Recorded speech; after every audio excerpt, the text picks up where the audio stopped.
So welcome to another episode of Women Petpreneurs podcast. My guest today is Chris Pearson. Hi, Chris. Hi. Hello. So we got a lot of things to talk about today. But first of all, just so people know, how did you get involved in the pet industry? I stepped into the pet industry when I was still in school. I took a walk-in off the street job in a high volume grooming salon, and that didn't go so well. So I kind of stepped back from that and did some mentoring or shadowing, I should say, and took some classes and just went from there. So yeah, I walked in with zero skills and learned on the job in a very frantic, hectic environment.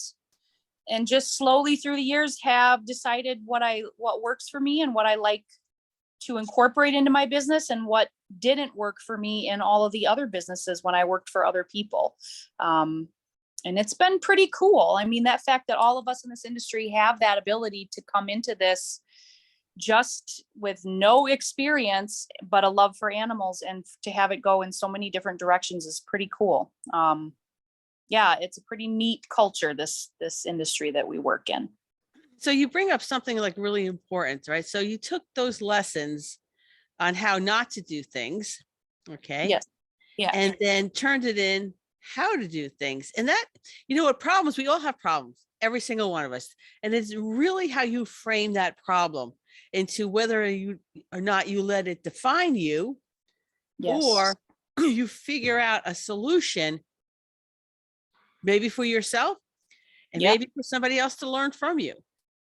Right. Absolutely. Every difficulty has, it has a positive possibility, and it has, I shouldn't say every difficulty, because I don't want to speak for anybody else. Every difficulty I have had in my life so far, from small to big, has always had an opportunity for growth, change, newness, liberation, reinvention, all the good things. And it can be very hard and very uprooting and disheveling, because that's the one constant in life, right? Is change. But you would be surprised how adaptive and capable you are to be okay, no matter what your mind might tell you at 2-3 in the morning, or your chemical mind.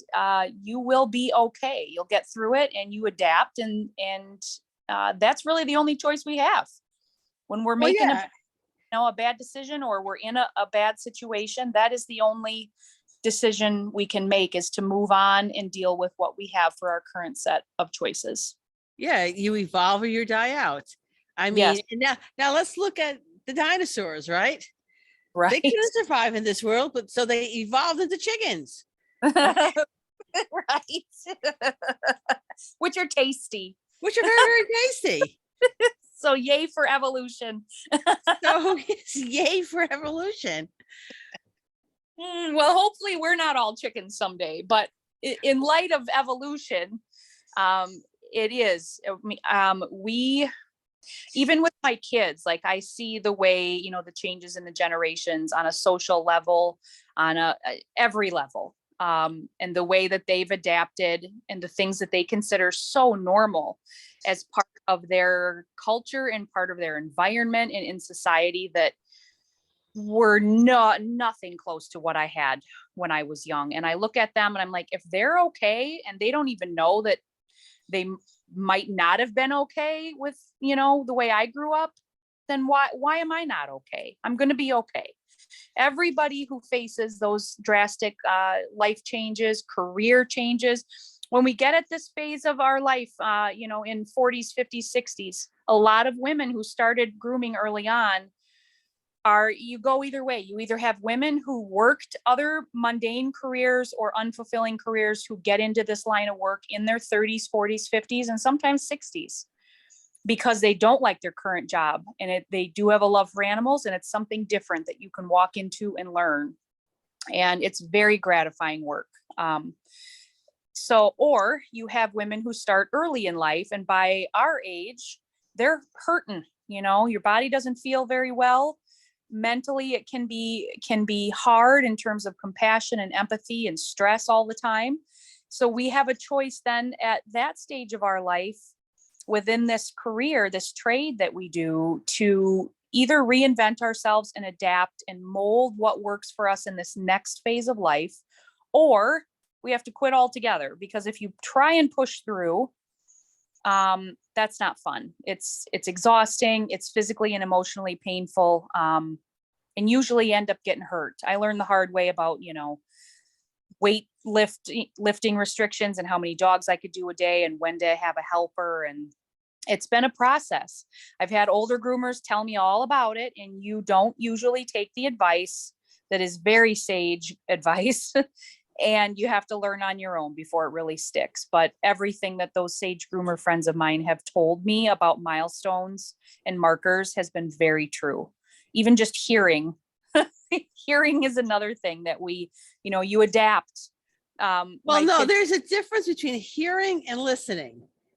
Right. Well, either of those two things I can't do if I have noise in the background now. So I have that type of hearing loss where if there's background noise, I can't hear anything. So I have to shut my clipper off sometimes, and they'll chuckle and whatnot. So yeah, we get older, we adapt. And if we don't, we die. I mean, we wither, we perish. And no thanks. No thanks. I'll turn into everything short of a chicken before I just go away.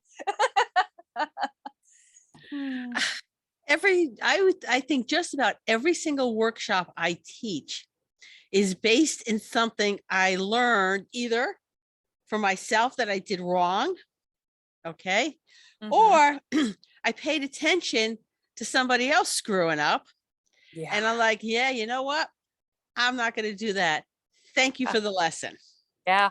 Yep. Yeah. If you keep your eyes open to the stuff, it comes to you. It really does. Keep putting your head down and plowing through is not a good idea in this line of work. Keep your eye on the horizon, develop your portfolio. As you get older, you either need a slow emerging exit plan in place towards financial security, or you have to have a plan to keep going at whatever rate you need to maintain your income, but with alternate avenues, like I said, teaching, judging, things like that. So you like I said, diversify your portfolio as much as possible when it comes to your career, because there will come a day when your body just says, we're not doing this anymore. And then what? And I do have some amazing, wonderful groomer friends that I have seen come crashing to that finish line in a not very good way. So I'm trying to avoid that myself by doing different things. And we need that. Our brains need that. As you get older, you need to continue to learn. You need to continue to immerse yourself in new things and challenge yourself just for the health, of your brain, to avoid things like disease and whatnot. So sometime next year, Positive Educational Training is going to be doing a Life After Grooming Summit. Nice. So we'll sort of explore all of those options that you could put in the back of your head. Now, I started planning for my second career after grooming literally right after my husband lost his kidneys. Oh.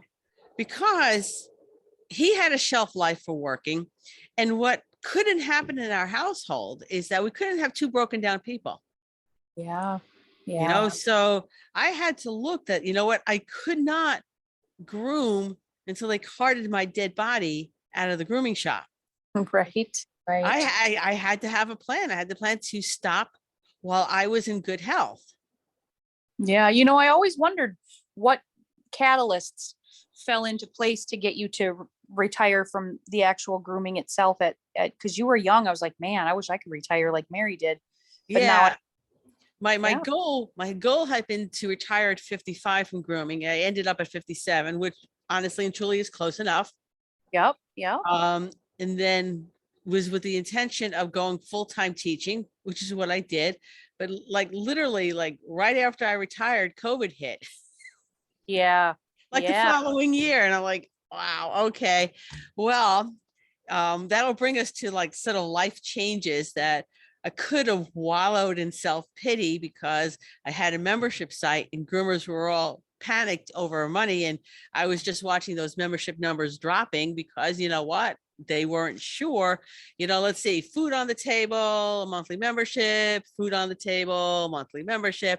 Yeah, they're going to go with food on the table. And I don't blame them, but it gave me an opportunity to start doing online summits. Yeah. I did the first online trade show. And I Yep. believe that was no, it was with the Holistic Pet Association. Yep. That Yep. was the first one. Yep. We went with the AHPP, and then we did the pet style. Wisconsin. Yep. Yep. That was virtual, and that was amazing. And you just hit the ground running because it's stayed. Yeah. And again, there you go, reinventing things we would have never ever even thought about had we not the landscape in front of us based on a pandemic where people had no choice but to really move things around and adapt. Yeah. So yeah, There's a lot of shops, and I will say there's a lot of shops, a lot of groomers out there that made some really long-term positive changes to their business because of COVID. yes, absolutely. I mean, it took me an extra long time just to get back to letting people come inside and removing my doorbell buzzer thing, where I was buzzing people in, because it was so nice having, I was able to spend so much time with the dogs. But then after a while, I got to where I really missed that interaction. I don't have much of a social life anyway. So my clients, I love talking to my clients, but post pandemic has been, we're still getting back to, normal, and lots of different things now that I do that I didn't do before, just like everybody else. We get through.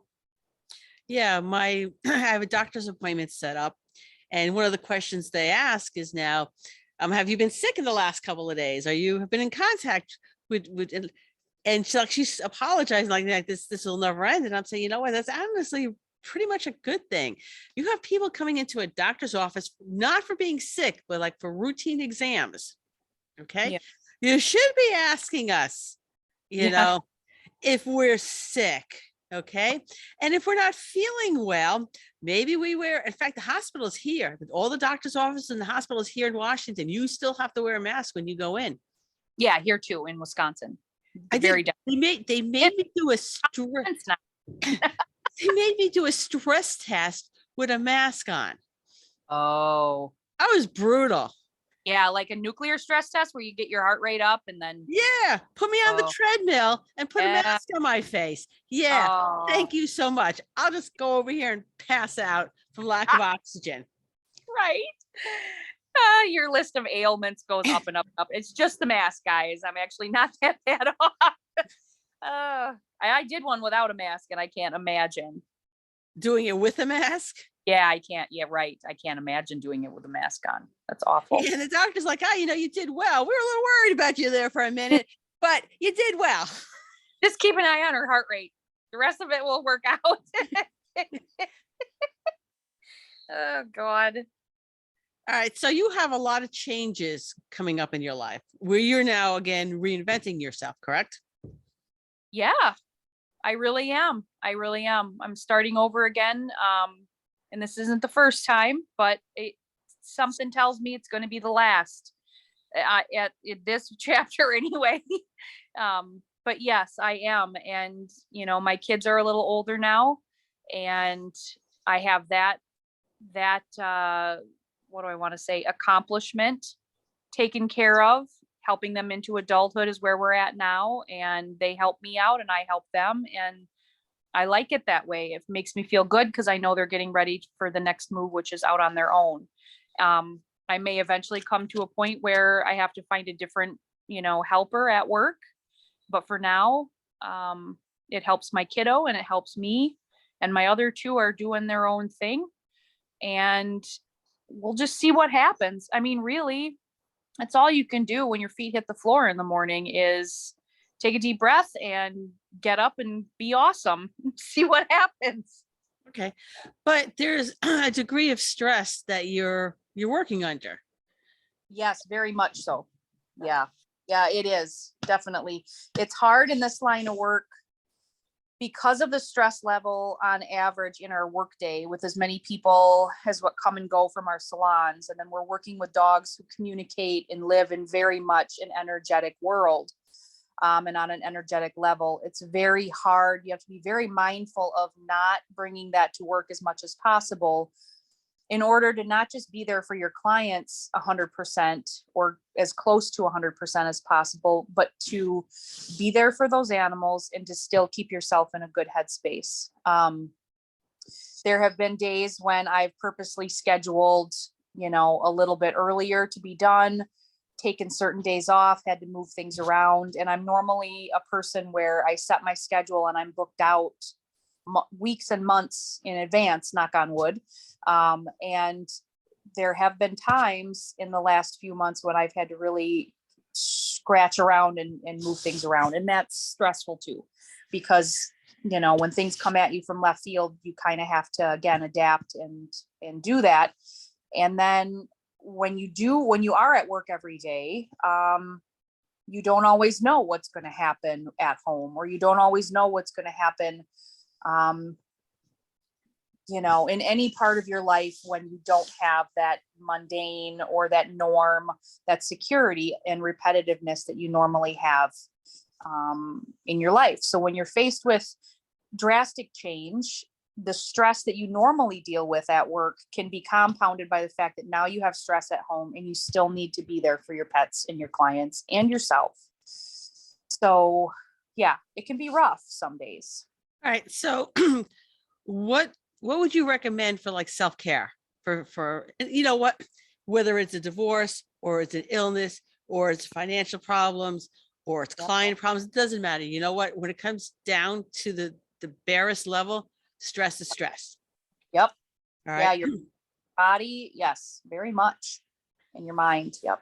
So what do you recommend for people for self-care, for taking, when they're dealing with maybe a higher level than stress than is healthy for them?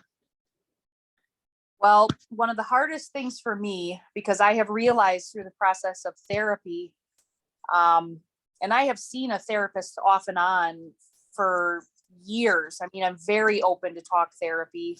I feel it's incredibly important to process things, especially as you move into midlife, because we're equipped with like this certain set of personality traits and coping mechanisms that come from our childhood, when we are hardwired, if you will. And when you move into midlife, if you're paying attention at all, you do begin to see that some of those things don't suit you towards the next point in your life, the next chapter, the next whatever. And if you deny yourself that gut instinct and those feelings and that innate understanding of the world around you and how you move through it, you will make things worse for yourself. Your inner voice, your inner wisdom, it will be heard or they'll be held to pay. So for me, the older I got, I began to realize that there were things that I had carried from my adolescence into my early adulthood that just did not suit me anymore. But there were also things that I needed to hold on to because they were really the bedrock of who I was as a person. And also part of why I let those things hang on to me for so long. And that maybe some of the roots of those things that didn't suit me very well were actually very necessary, but just needed to come out in a different way. So that part of me developed, I think, definitely into high functioning depression, where I would do more and more and more just because I could not sit still or lay in bed, because it felt like I have to get something out of my day. Like, even if I'm struggling mentally right now with everything that's going on around me, and I don't feel like I'm clicking with the person that I'm, in a relationship with, or I've had a rough go of this or that, I still have to get up. I mean, I'm one of those people who was taught, make your bed every day, make your bed if it's the only thing you do. And I know where that, so I know where that came from, but that's not always true. Like, everybody processes grief and depression in a different way. And for me, what I have learned is that instead of pushing through I actually need to just stop and lean into the difficulty and let myself work through it at a much more honorable and honest and healthy pace. One of the best things that I really struggled with early on was sitting down and journaling. You'll have therapists that tell you that the act of writing with your hand on paper and a pen or a pencil is way different than voice to text.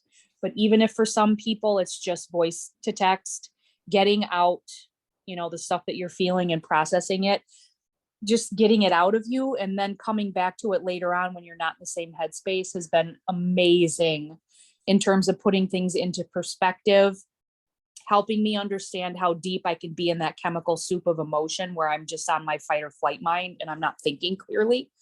I got to be honest, some of that helps me think about how I interact with dogs, how those dogs interact with me, right? Like if they're scared and panicked, they're not thinking with their whole mind, they're being reactive. And it's made me very aware of what's best to deal with difficulty instead of just pushing through. Just like if you have a scared dog on the table, just pushing them through that groom, we got to do it, we got to get it done, is not necessarily going to end well for either you or that pet. So honoring that has been kind of a turning the corner for me. Speaking, to my phone, writing things down.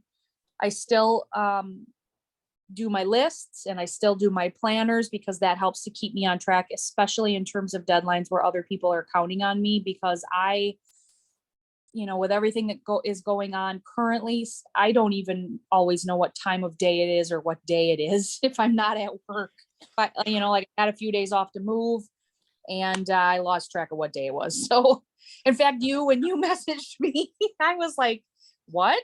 Because I forgot today was the day for the podcast. It's in my book, but I haven't looked at my book. I have learned working with putting together summits and dealing with speakers, it is really best to A, set deadlines, and B, remind them from time to time that a deadline is coming up.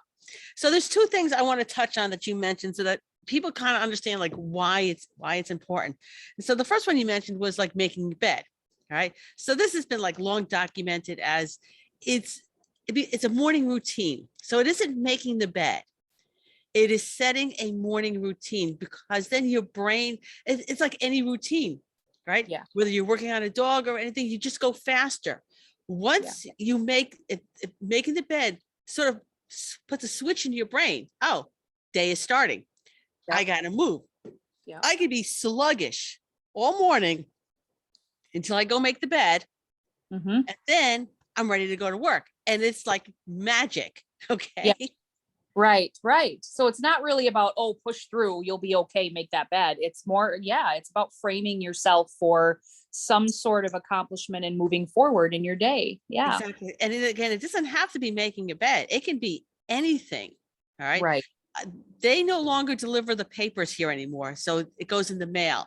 So I don't get my paper in the morning. So part of my morning routine would be to make the bed, actually have a cup of tea, read the paper, make the bed. I still have my cup of tea, but I don't have my newspaper anymore because that doesn't come to the afternoon. But it's still whatever it is in the morning, that thing that puts, the on switch, turns the switch on. So you're like, oh, it's time to move in my day. And the second thing is about writing and, going back and looking at it. So this is the thing, and why I always advocate for actually writing things down, because writing is a motor skill. All right. Yeah. So when you write on a piece of paper, okay, that motor skill lights up parts of the brain that have to do with creativity. So you write down your thoughts and your problem and whatever it is, and you go about your day. But the brain is amazing. All right. So there it is in the background thinking, oh, we got a problem here to fix. Let me see if I can come up with a solution, so that you go back later and you look at it and you're like, wow, why didn't I see that right away? You didn't see it right away because it wasn't there right away. I do a crossword puzzle on my phone. Okay. and it's the one with the jumble of letters, and you got to make all these different words out of these letters. And Yeah. I'll look at it, and I've made all the words I think I can make, and then I'll close it up, and then I'll go back later, and then I'll see all these other words that Oh, yes, it's like you primed those neural pathways and then they clicked. That's correct. Cool. Very That's cool. correct. So anyway, so writing is hugely important. I have journals like all over the house. In fact, my daughter keeps buying me more journals. They're all different from the one before, and I'm like, ooh, new journal. I know, and there's so many cool ones too. It's like I don't collect shoes or purses, but I do collect journals. I know, seriously, they're like all over the place. So we're going to take a brief commercial break.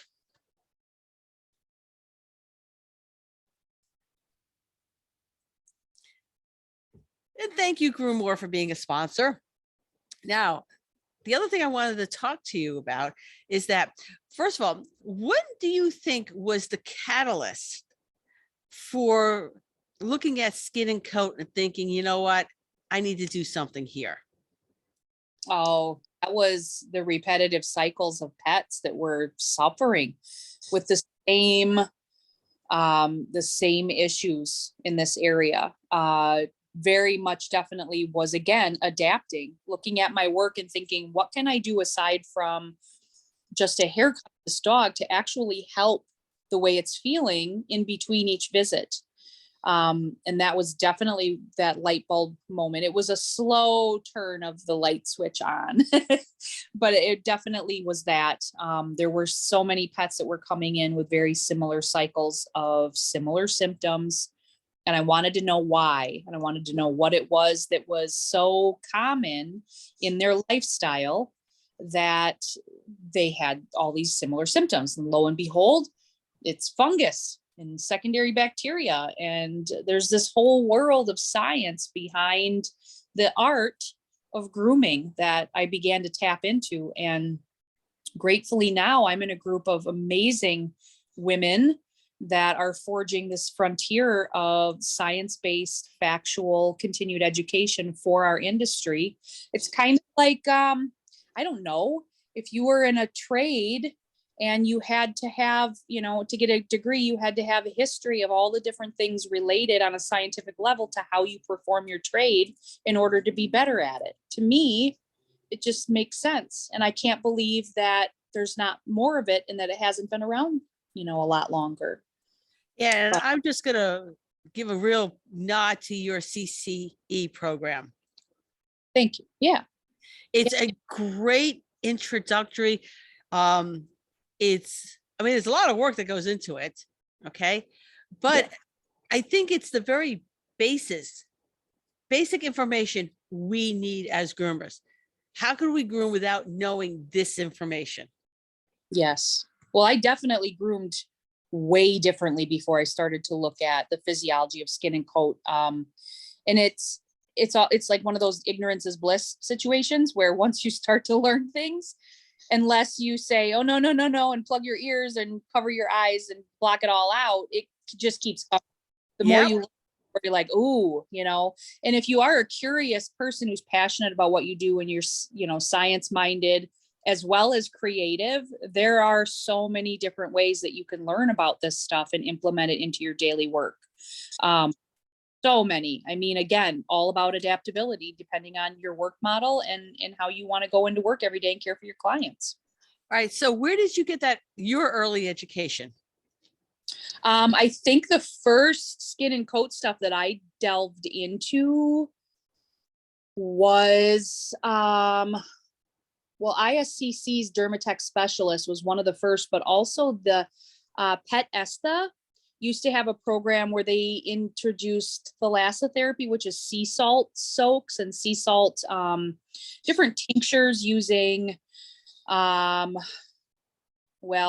just sea salt, but botanicals, oils, and then Pet Esta, and then there's another one, and I can't remember for the life of me now that you've said that. It was a product line developed by a veterinarian, and I can't think of what the products were called, but they were cutting edge back then. They had like a wonderful ear cleaner and a paw balm that you could use in your grooming, and different types of shampoos and different types of conditioners. But again, it was all rooted in veterinary medicine and understanding of the canine skin and hair coat physiology. So this predates Yves St. Bernard. Oh yeah. Yeah.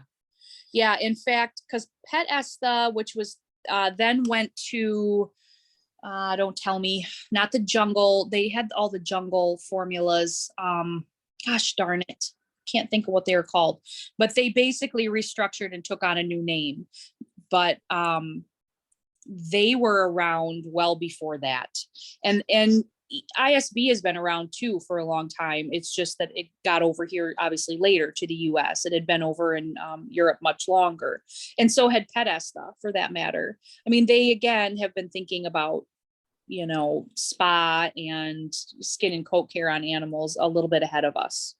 But nonetheless, here we are. And there's so many different programs that are currently available for our industry that have to do specifically with skin and coat. And I urge all groomers to get out there and dip your toes into all of it, because the more that you can learn and then take that and implement it into your daily work, the better you are. Oh, absolutely. Absolutely. I mean, if we look back, you and I have been in the pet industry a fair chunk of time. Oh, yeah. But if I look back to like, I mean, I can actually recall the very first day I started work as a bather. Mm-hmm. And it really was playing with puppies, just that one day. Yeah. Just that one day. It was very, very low volume, low stress. It was just simply a body to do a bath. But it really gave me the love of this industry. But the things that I did in the very beginning, okay, again, you know, the whole ignorance is bliss. Yeah. Education has come a long way in our industry. Long way. So if you go to trade shows, if you pay attention to what's being taught online, it is a totally different animal than what was offered as education in those earlier days. Very much so. Yes. I mean, but that's, you know, how it's in its infancy, that's how everything has to start. And just like the pet grooming industry, it responds, it echoes the human hair care and cosmetic industry, and it echoes the societal shifts and how do I want to say, how people view their pets, anthropomorphism, things like that. So people take better care of their animals in general than they have for the most part in previous generations. And it would only make sense that the grooming industry as a service industry would cater to that as well for the, you know, towards longevity. Yeah. And I'll always say we all sit on the shoulders of the people who came before us. Yes, that's good. So before us, I mean, the fact that I am up for outstanding contribution to the pet industry and my name is there with Sue Zecco, Jay Scruggs, and Terry DiMarino. Yeah, that's what a company to be in, you know? Seriously. That's amazing. Both, I can, here's my homage to Sue Zecco. I love Sue Zecco. I do too. I do. And I can remember being at Hershey, one of my first shows, and she was teaching a class, and I took her class, and then I saw her in the hallway, and I said I had a question, and she was like, "Come walk with me. I'm heading out to my next class," and she took the time to answer a question that I'm sure she answered in the class, but you know, whatever. Yeah. There's just so much knowledge, so much that goes on in a trade show, in a class, that it can be really hard to absorb everything that is being presented to you. Yes. Yeah. But Sue, throughout the years, any question I have ever asked, when I was starting to get into speaking and I had questions about that, she was there. She's been a wonderful human being, and she sitting on somebody else's shoulders. Yep. You know, whoever came before her. I mean, let's look at the Liz Pauls, and let's go back even further. Let's go back to, like, I don't know, the 17th century when they had those little hand things and they were cutting with scissors, and that was it, you know? So the knowledge that we have, and my goal is to leave the pet industry better than I got it. And that should be, you know, literally everybody's goal, because the next generation is going to make it that much easier. And with the products that we have, I can't imagine. And somewhere in my house, I have one of those manual clippers. I do too. I have a bunch of little stuff as a reminder of be grateful how far you We're not grooming with these things anymore. Yeah. Took you 30 years to have hands that just start to hurt on certain days. Can you imagine how short your career was back then? Serious. And even the way that I've seen pictures of how they'd throw the dogs like a sheep, or, you know, across their lap to shear them down, and think of the bites and the thrashing. It was not good. It's not a pretty time. No, All but right. no, right. And that was something that people that taught me early on, that has been one of our pillars of strength in this trade, is that as a cottage industry, we keep the door open between mentors and students a lot. You know, people who teach well and are well known for teaching, they do go above and beyond. They answer questions, like you've said. They're available to us when we need them, to a fault in certain times, you know, because like with me right now, with everything I have going on, I am literally doing the best I can every day to get back to people, because I know that that is really important to that singular person. And I don't want to leave them hanging. And I know that my teachers that were good and whom I'll never forget have done that for me as well. And that's part of the greatness in this industry, is the open door between mentor and student that stays open. Unless you're, you know, not a nice person, then the door. And you know what? I've experienced that too, because at that trade show, that same trade show, you know, and I've told Sue, I blame her for this, because she gave me the courage to speak to somebody else. And that person shot me down. Oh yeah. If I was paying attention in class, I would know the answer to that. That's a direct quote. Oh, that's bad, because that's it then. That's done. Yeah, because I think maybe my career might have been radically different had I spoken to that speaker first instead of Sue. Right. Oh, wow. Yeah, like that gave me shivers, because it would have, if you, in a different sequence, or just stopped. Yeah. So I guess advice, you know, don't, if somebody is like not nice, who's a speaker to you, brush that off. Because I will tell you, there are most of them are wonderful. Will take the time to talk to you. Don't let like one bad experience, like saying, oh, this is a terrible industry, because it's not. They're the outlier. Yeah. Or they may just be having a shit day. You know, I mean, there's been a crappy day, excuse me, I shouldn't swear. But they may just be having a bad day too. Maybe they are a good speaker and somebody just chewed on their butt, you know, and it's trickling down. Sometimes that happens too. I have been guilty of that. You know, I'm not mean to a person, but I usually just don't say anything if I'm having a bad day. So I'll get back to you in a few days when the smoke clears. But, you know. Yeah, but even that's different. That's different. You know what? In fact, that would remind me, I have to give somebody a call, because they called me at Super Zoo, and I'm like, at Super Zoo, I can't, it's too loud here. I can't even hear your question. Give me a couple days and I will get back to you. So now this is on my list that I will get back to them. Yeah. Yeah. And that's part of the thing that I've had to grow and develop as I've gotten older, is keeping certain parts of teaching in place in order to build my reputation, because that's really, really important to me, to be seen by people as approachable and honest and upstanding. You know, I am human, so I do have my days, but even when things are difficult, if you care about what you do, it's not that hard to follow through and continue to do that when you have pivotal shifts and other points in your life. In fact, it can be kind of the pin in your compass, like when you're spinning and you need that direction, it can help you to fall back, regroup, and focus on that continuity of certain things that are outside of your little bubble, the greater scape, right? Like when you get up in a plane, that's one of the things I love about traveling. You get up in a plane and you look at all these little clusters of neighborhoods up and against each other, and then they span out farther and farther and farther. And each of those people going to work each day, a lot of people aren't aware of how interconnected we really are, but doing something like traveling and just keep being mindful of how much we couldn't get accomplished if it weren't for other people on the other side of the world, with the way we are all connected digitally these days.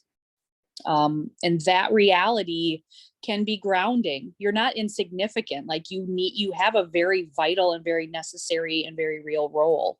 But if everybody just stuck in their own little bubble, we wouldn't have prospered as a world the way we have as a people. We have our strife, right? God knows we have our issues. But again, there's that adapt or die thread. It's really the only thing you can do. Adapt, die, or become a chicken. Yes, right. All right. So tell me, you have a huge program that is getting ready to launch soon. Yes. Yep. So tell me a little bit about it. Yep, that will be the Master Internationally Certified Canine Esthetician. So it's a master level course. It takes the foundational information that was learned in the CCE, the Certified Canine Esthetician course, and adds to that with additional hours of education on specific skin and hair coat therapy work, addressing symptoms, client networking, and professional networking. You name it.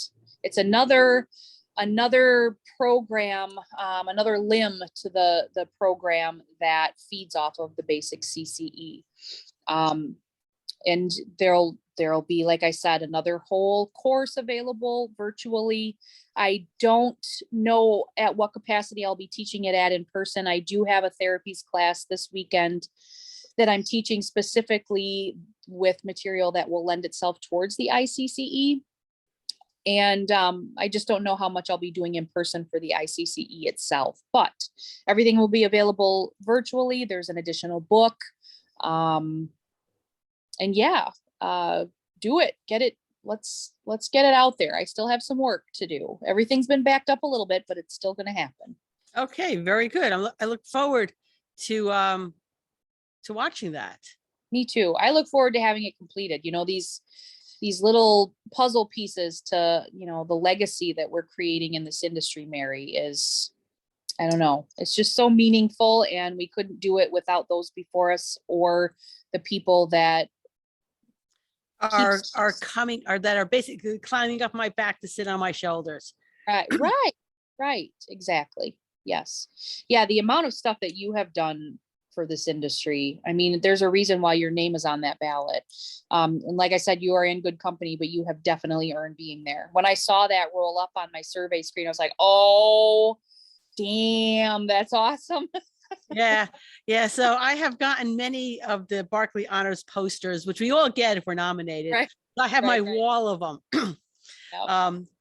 This one is going to get framed. I already told my husband, when that poster comes in the mail, it's going off, and that one is going to be put in a nice frame. That's a big one, because it's so all encompassing. I mean, it's just a different type of acknowledgement. Yeah. Not them are lesser, but it's I don't know, at a different point in your life kind of acknowledgement. It is. It's definitely a milestone. Yeah. Acknowledgement. Yeah. Right. It is. And big congratulations to everybody who got on the ballot. I know there's so many amazing people in all of the categories that are on there. Yes. Yeah. So my ballot is in. I voted. I think by the time anyone who listens to this, the ballot, the voting is already done. Yeah. Yeah. So I'll be at Hershey. All right. Yep. And I'll be clicking away on my typewriter, working on that final draft of the book and all that jazz. Awesome. Awesome. Okay. Chris, thank you so much for taking time out of your day to do this. I always appreciate you. I appreciate you, Mary, very much. Thank you for getting me involved. And so everybody join us next week when I interview another woman making a difference in the pet industry. All right.